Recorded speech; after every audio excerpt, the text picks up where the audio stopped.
Down down కూటమి.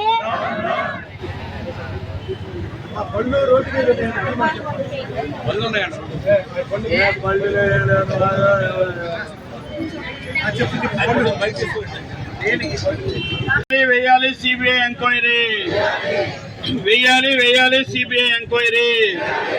లోకేష్ వెంటనే రాజీనామా చేయాలి, లోకేష్ వెంటనే రాజీనామా చేయాలి. డౌన్ డౌన్ కూటమి ప్రభుత్వం.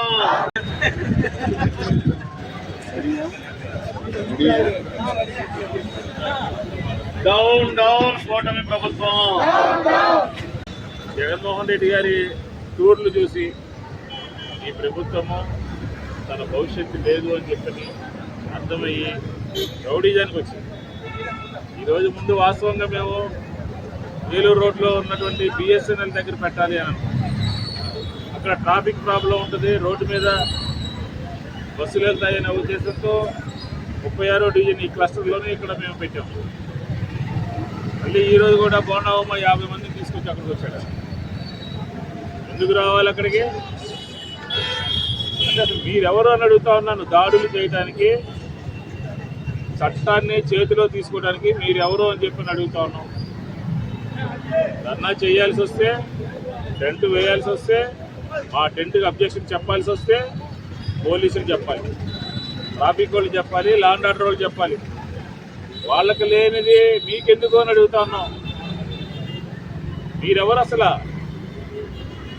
ఒక ప్రజాప్రతినిధి, శాసనసభలో ప్రజాప్రతినిధిగా ఉండాల్సినటువంటి బోండా ఉమ 70 మందిని వేసుకొచ్చి 100 మందిని వేసుకొచ్చి టెంట్లు కూల్చేసి రౌడీజం చేసేసి మా టెంట్ పీకేసి డిఎస్సి లోకేష్ గారి బ్యానర్ కట్టి అక్కడ కూర్చుని మమ్మల్ని బలవంతంగా పోలీసులతో నెట్టేస్తే డిఎస్సీల అక్రమాలన్నీ కూడా సక్రమాలు అయిపోతాయా? ఆంధ్రప్రదేశ్ ప్రజలకి, విద్యార్థులకి 10,000 కోట్ల రూపాయలు ఫీజు రియంబర్స్మెంట్ బకాయిలన్నీ వచ్చేస్తాయా? అలాగే ఆడబిడ్డ నిధి వచ్చేస్తుందా? 20 లక్షల మందికి ఉద్యోగాలు వచ్చేస్తాయా?